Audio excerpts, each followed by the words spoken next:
Hello friends, स्वागत है आपका आपके अपने channel science Guru the best पर। Please like the video, share the video. अगर आप चैनल पहली बार आए तो सब्सक्राइब जरूर करना, बेल आइकन प्रेस करके रखो ताकि हर वीडियो का लेटेस्ट नोटिफिकेशन सबसे पहले आपको मिल जाए। आज की क्लास है करंट अफेयर्स 2023, 24 फरवरी 2023 के करंट अफेयर्स की बात करेंगे, जिसमें हम राजस्थान, इंडिया और वर्ल्ड के करंट अफेयर्स क्वेश्चंस की फॉर्म में देखेंगे। ये सभी कम्पिटिटिव एग्जाम्स के लिए इंपॉर्टेंट क्लास है और क्लास की पीडीएफ का लिंक डिस्क्रिप्शन में, वहाँ से पीडीएफ ले सकते हैं।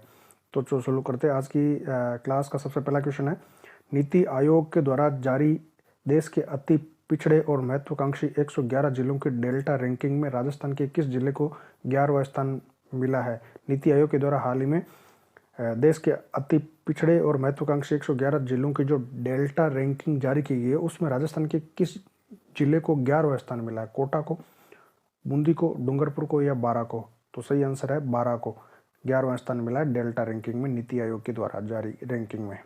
अगला क्वेश्चन है, प्रधानमंत्री की अध्यक्षता में केंद्रीय मंत्रिमंडल ने भारत के 22वें विधि आयोग के कार्यकाल को कब तक बढ़ाने की मंजूरी दे दी है? हाल ही में प्रधानमंत्री की अध्यक्षता में केंद्रीय मंत्रिमंडल ने 22वें विधि आयोग के कार्यकाल को कब तक बढ़ाने की मंजूरी दी है? 31 अगस्त 2024 तक, 31 मार्च 2024 तक, या 31 दिसंबर 2024 तक, या 31 मई 2024 तक? तो सही उत्तर है 31 मार्च 2024 तक। 22वें विधि आयोग के कार्यकाल को अब बढ़ाकर 31 मार्च 2024 तक कर दिया गया है। अगला क्वेश्चन है, हाल ही में राजस्थान के किस तीरंदाज ने एशियन गेम्स 2023 के लिए क्वालिफाई किया है? राजस्थान के किस तीरंदाज ने एशियन गेम्स 2023 के लिए क्वालिफाई किया है? रजत चौहान, प्रिया गुर्जर, स्वाति दूधवाल, या इनमें से कोई नहीं? तो सही आंसर है इनमें से कोई नहीं। अभी राजस्थान के इन किसी भी तीरंदाज ने क्वालिफाई नहीं किया है। अगला क्वेश्चन है, हाल ही में मुख्यमंत्री ने किस राष्ट्रीय उद्यान को विश्व स्तरीय बनाने के लिए विस्तृत प्रोजेक्ट रिपोर्ट डीपीआर बनाने के निर्देश दिए? हाल ही में राजस्थान के मुख्यमंत्री अशोक गहलोत द्वारा किस राष्ट्रीय उद्यान को विश्व स्तरीय बनाने के लिए जो विस्तृत प्रोजेक्ट रिपोर्ट डीपीआर है वो बनाने के निर्देश दिए? रणथंबोर राष्ट्रीय उद्यान सवाईमाधोपुर के लिए, केवलादेव घना पक्षी विहार उद्यान भरतपुर के लिए, आकलवुड जीवाश्म राष्ट्रीय उद्यान जैसलमेर, या सरिस्का राष्ट्रीय उद्यान अलवर? तो सही है आकलवुड फॉसल्स उद्यान जैसलमेर को विश्व स्तरीय बनाने के लिए डीपीआर बनाने के निर्देश मुख्यमंत्री ने हाल ही में दिए। Akal wood fossil park Jaisalmer. अगला क्वेश्चन है, अमृतसर बठिंडा जामनगर एक्सप्रेसवे के किनारे राज्य के 6 स्थानों पर 11 सोलर पावर प्लांट विकसित करने हेतु NHLML का किसके साथ MOU हुआ है? अमृतसर बठिंडा जामनगर एक्सप्रेसवे के किनारे राज्य के 6 स्थानों पर 11 सोलर पावर प्लांट विकसित होंगे, ऐसा NHLML का किसके साथ MOU हुआ है? जैसलमेर डिस्कॉम के साथ, बीकानेर डिस्कॉम के साथ, जोधपुर डिस्कॉम के साथ, या हनुमानगढ़ डिस्कॉम के साथ? तो सही आंसर है जोधपुर डिस्कॉम के साथ में NHLML का ये समझौता हुआ है कि वो 11 सोलर पावर प्लांट ये जो एक्सप्रेसवे है अमृतसर बठिंडा जामनगर इसके किनारे लगाएगा जोधपुर डिस्कॉम। अगला क्वेश्चन है, भारत के नए ड्रग कंट्रोलर जनरल के रूप में किसे नियुक्त किया गया है? हाल ही में भारत के नए ड्रग कंट्रोलर रजिस्टर के रूप में जनरल के रूप में किसे नियुक्त किया गया? ड्रग कंट्रोलर जनरल के रूप में किसे नियुक्त किया गया? राजीव रघुवंशी भारत के नए ड्रग कंट्रोलर जनरल DCGI केंद्रीय औषधिक मानक नियंत्रण संगठन यानी CDSCO के रूप में नियुक्त किया गया है। राजीव सिंह रघुवंशी एक पूर्व भारतीय फार्माकोपिया आयोग के सचिव सह वैज्ञानिक निर्देशक है, और राजीव सिंह रघुवंशी 28 फरवरी 2023 को इस पद पर कार्य कर रहे PBN प्रसाद का स्थान लेंगे। तो अब 28 फरवरी 2023 से डॉक्टर PBN प्रसाद की जगह राजीव सिंह रघुवंशी भारत के नए ड्रग कंट्रोलर जनरल के रूप में काम करेंगे। अगला क्वेश्चन है, ISSF विश्व कप 2023 में महिलाओं की 10 मीटर एयर राइफल में किशोरी तिलोत्तमा सेन ने कौन सा पदक जीता है? ISSF विश्व कप 2023 में महिलाओं की 10 मीटर एयर राइफल में किशोरी तिलोत्तमा सेन ने कौन सा पदक जीता है? रजत पदक जीता है। भारतीय किशोरी तिलोत्तमा सेन ने मिस्र के काहिरा में जो ISSF विश्व कप 2023 हो रहा है वहाँ पर महिलाओं की 10 मीटर एयर राइफल इवेंट में कांस्य पदक जीता है। और 14 वर्षीय किशोरी तिलोत्तमा सेन ने 262 के स्कोर के साथ शीर्ष 8 रैंकिंग राउंड को समाप्त करने के बाद भारत के लिए दूसरा कांस्य पदक जीता है किशोरी तिलोत्तमा। हाल ही में किसे अंतर्राष्ट्रीय मातृभाषा पुरस्कार से सम्मानित किया गया? हाल ही में किसे अंतर्राष्ट्रीय मातृभाषा पुरस्कार से सम्मानित किया गया? सही है, डॉक्टर महेंद्र मिश्रा।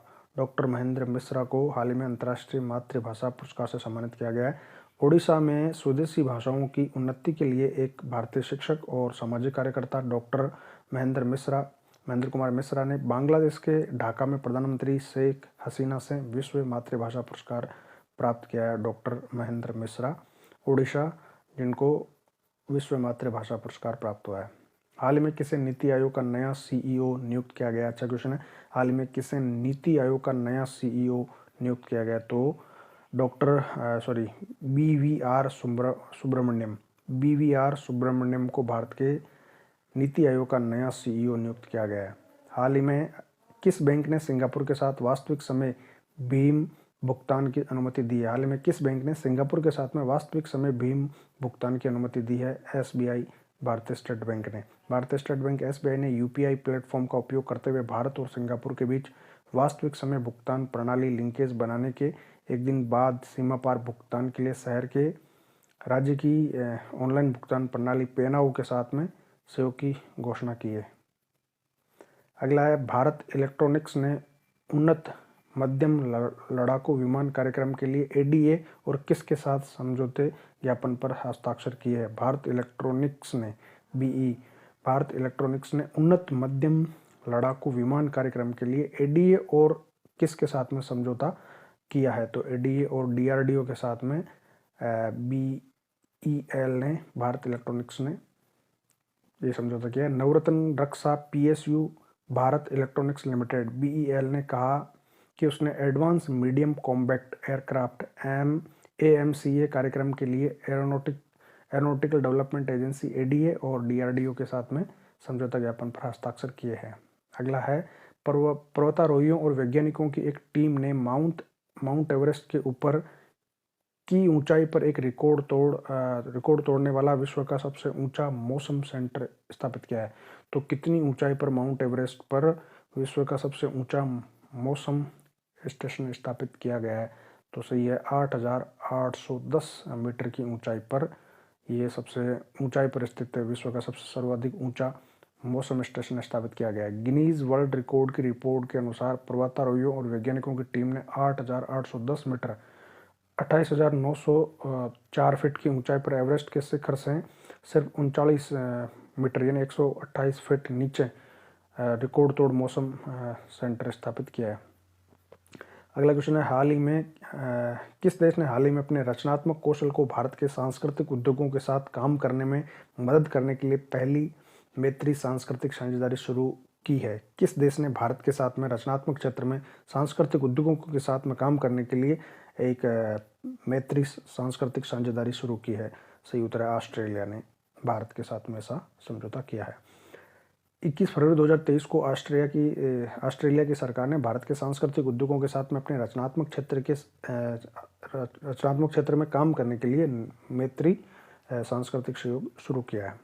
अगला है, हाल ही में असम राज्य के राज्यपाल के रूप में शपथ किसने ली? हाल ही में असम के नवनियुक्त राज्यपाल कौन है?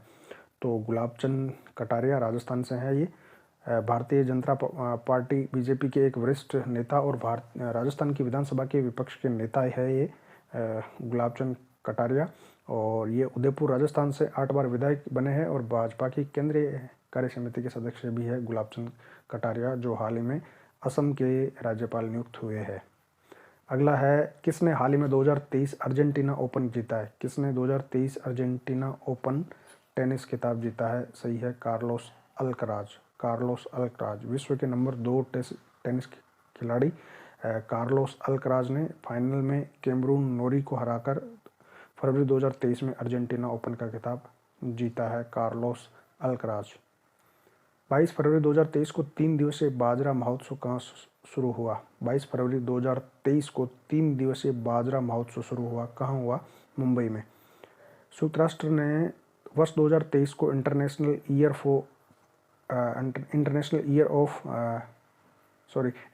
ईयर ऑफ न्यूट्रिशियस सीरियल्स घोषित किया है। संयुक्त राष्ट्र ने वर्ष 2023 को international year of cereals nutritional cereals घोषित किया है और इसी के तहत विपणन विभाग के द्वारा इस महोत्सव का आयोजन किया जा रहा है और ये 3 दिवसीय बाजरा महोत्सव जो है मुंबई में 22 फरवरी से 24 फरवरी तक आयोजित किया गया है।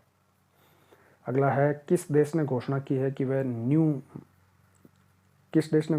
कि रूस न्यू स्टार्ट में अपनी भागीदारी को निलंबित कर रहा है, जो संयुक्त राष्ट्र अमेरिका के साथ अंतिम प्रमुख सैन्य समझौता है। किस देश ने घोषणा की है कि वो न्यू स्टार्ट में अपनी भागीदारी को निलंबित करेगा, जो अमेरिका के साथ में भागीदारी है? तो रूस ने ऐसा कहा है। रूस और अमेरिका के बीच में जो परमाणु हथियारों के नियंत्रण के लिए न्यू स्टार्ट संधि है, जो 2011 में स्टार्ट हुई थी, और इसके नवीनीकरण के लिए रूस ने मना कर दिया है, निलंबित कर दिया ये प्रस्ताव। रूसी राष्ट्रपति व्लादिमीर पुतिन ने घोषणा की है कि वह न्यू स्टार्ट में अपनी भागीदारी को निलंबित कर रहा है, जो संयुक्त राष्ट्र अमेरिका के साथ में अंतिम प्रमुख सैन्य समझौता है। अगला है, कौन संयुक्त राज्य अमेरिका में जाति के आधार पर भेदभाव को स्पष्ट रूप से प्रतिबंधित करने वाला पहला शहर बन गया? संयुक्त राज्य अमेरिका यूएसए का जाति के आधार पर भेदभाव को स्पष्ट रूप से प्रतिबंध करने वाला पहला शहर कौन बन गया? तो सही है सिएटल। सिएटल ने ऐसा प्रस्ताव पारित किया है, कानून बनाया है। वाशिंगटन राज्य की राजधानी में नगर परिषद ने शहर के भेदभाव विरोधी कानूनों में जाति जोड़ने के लिए मतदान किया है। अगला क्वेश्चन है, किस देश ने पहली बार समलैंगिक जोड़े के अधिकारों को मान्यता दी है? किस देश ने पहली बार समलैंगिक जोड़े के अधिकारों को मान्यता दी है? दक्षिण कोरिया ने। दक्षिण कोरिया की अदालत ने फैसला सुनाया है कि देश में समलैंगिक जोड़ों के पास राष्ट्रीय स्वास्थ्य बीमा सेवा के तहत विषम लैंगिक जोड़ों की तरह ही वैवाहिक कवरेज का हक होगा। अगला है, वैज्ञानिकों के किस अनुसंधान ने गेहूं की किस्म विकसित की है जो गर्मी को मात दे सकती है? यानी गर्मी को मात देने में सक्षम गेहूं की नई किस्म किस संस्थान के वैज्ञानिकों ने विकसित की है? ICAR, भारतीय कृषि अनुसंधान संस्थान, Indian agriculture research institute. ICAR के भारतीय कृषि अनुसंधान संस्थान IARI के वैज्ञानिकों ने गेहूं की एक ऐसी किस्म विकसित की है जो गर्मी को मात दे सकती है। अगला है, महत्वपूर्ण और उभरती प्रौद्योगिकियों के लिए पहल ICET को कभी कभी समाचारों में भारत और किस देश के बीच आयोजित वार्ताओं के संदर्भ में देखा गया है? महत्वपूर्ण और उभरती प्रौद्योगिकियों के लिए पहल ICET को कभी कभी समाचारों में भारत और किस देश के बीच में आयोजित वार्ताओं के संदर्भ में देखा जाता है? तो भारत और अमेरिका के बीच में इस तरह की वार्ताएं होती है। इस महीने की शुरुआत में अमेरिका और भारत ने महत्वपूर्ण और उभरती प्रौद्योगिकियों यानी ICET पर अपनी पहल का उद्घाटन किया है और इस पहल का दावा पूरा होने पर भारत अमेरिकी संबंधों पर परिवर्तनकारी प्रभाव पड़ सकता है। तो ये कुछ आज के इंपॉर्टेंट क्वेश्चंस थे करंट अफेयर्स पर। उम्मीद है आपको वीडियो पसंद आया होगा। आप इसको लाइक कर सकते हैं और अपने फ्रेंड्स के साथ में शेयर कर सकते हैं। मिलेंगे कल नई वीडियो में कल के करंट अफेयर्स के साथ में। तब तक बने रहिए इसी चैनल पर बाकी कंटेंट के साथ में। जय हिंद।